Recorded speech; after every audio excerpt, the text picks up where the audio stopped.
October is Bullying Prevention Month, and data from the National Bullying Prevention Center shows 1 in 5 students in the United States reports being bullied. So tomorrow on National Unity Day, the nonprofit Pacer is encouraging everyone to wear orange to show unity for kindness, acceptance, and inclusion, and send a visible message that no child should ever experience bullying. Julie Herzog joins us now via Zoom. She is the director of Pacer's National Bullying Prevention Center. Julie, thanks for being with us. We see you in your orange. Talk with us, I guess, first off, about the importance of having this Unity Day tomorrow. Absolutely. Well, thank you for having me on the show. And I am wearing the official orange t-shirt, which you can't quite see all of it, but it does say United for a Kinder, More Accepting and Inclusive World. And Pacer Center, which is located in Bloomington, right here in Minnesota, actually started National Bullying Prevention Month in 2006. And now it's just a nationally recognized month that is celebrated by schools, individuals, and communities across the country. And also in 2011, we decided we needed like a signature day. And we wanted something that could send a very visible, tangible, positive message about bullying. And so we created Unity Day, which has a simple call to action to wear and share the color orange. And so it could be like an orange shirt, like what I'm wearing. It could be an orange wristband. You could even make one out of construction paper if you're doing something last minute. But also schools across the country do everything from orange balloon arches to serving orange lunches with carrots and orange cupcakes. And so people get really creative about it. But the ultimate goal is to really promote the attributes of kindness, acceptance, and inclusion, because we feel those can prevent bullying. So Julie, let's talk specifically about what Pacer is able to do in the schools to try to bring awareness to this issue, because we do know it is happening more and more and more to kids. Absolutely. Our organization, our core is helping students with disabilities. And we got involved in bullying because students with disabilities are bullied at a much higher rate. But we realized to make an impact, we wanted to touch all students, and we wanted to, because bullying can affect everyone. And so we started creating online resources way back in 2006, and have great success as a well-known, respected resource for educators, for parents, for students. And so we have a website at pacer.org/bullying, in which anyone can go to and get ideas to engage in their community. And we also have 2 additional websites, one for elementary school students and the second for middle school and high school students. And so there's opportunities for anyone to get involved on those websites. And Julie, I think bullying has obviously it's changed over the years. It used to be playground bullying, and nowadays we're talking about cyberbullying, which is something that, kids report, but especially in this pandemic time, this 18 months, the cyberbullying, the kids weren't in school, but some of that cyberbullying was still happening. Oh, absolutely. When with the evolution of technology also came the ability to cyberbullying. And we started calling it the new bathroom wall. Because if you remember, when people of my age were in school, it was just about what was happening right at the school level or the playground or in the community.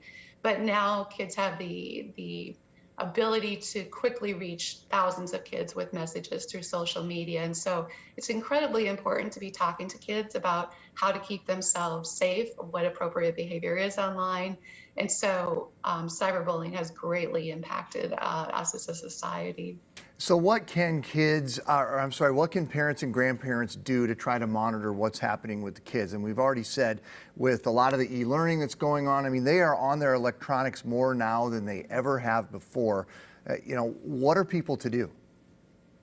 Great question. And what I'll say is the majority of bullying happens outside the view of adults. And so if you think about, again, with my generation, it was on the buses or in the locker room, so anywhere where adults weren't.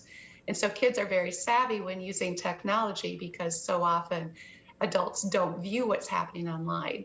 And that makes it incredibly important to start having conversations with your kids from a very young age.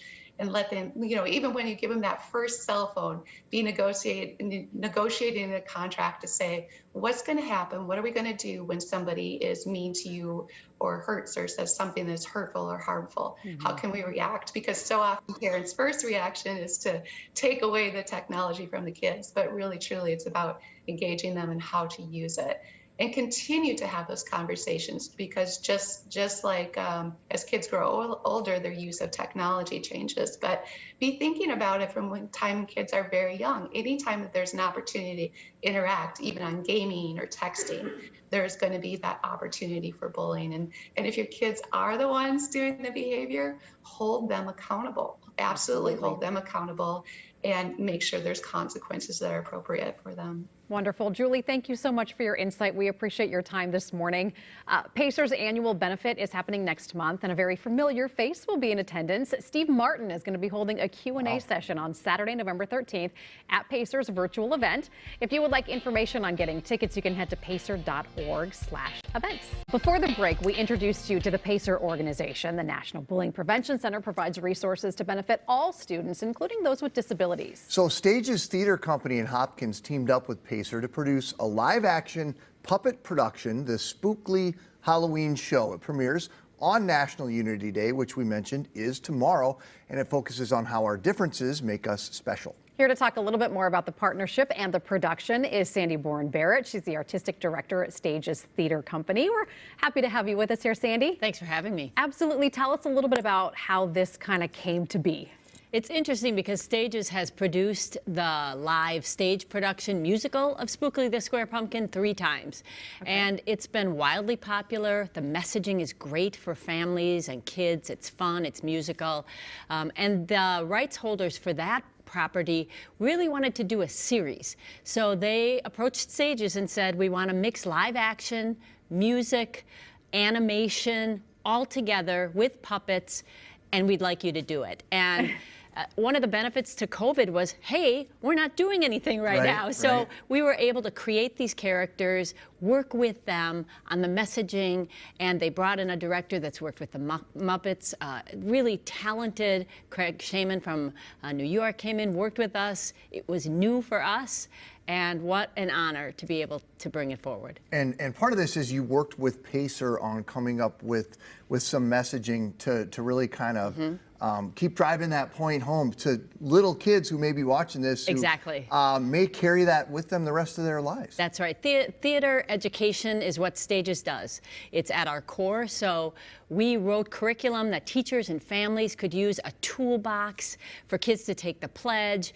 We get pictures from classrooms of their young people taking the pledge for Anti-Bullying Week. And we talk about that, how important it is for young kids to hear this messaging over and over again in creative ways, because as they grow up and as they see it happen, it may not even happen to them, but they need the tools to be able to understand what they can do to prevent it and to be a partner in really helping kids through it. It sounds like a really great show. How does this show actually happen? I mean, are you guys live at Stages? Is this a virtual show? Is this kind of half and half? It's filmed, and it's all available on the Spookly the Square Pumpkin YouTube channel starting tomorrow. And so it will be available. Families can stream it for free.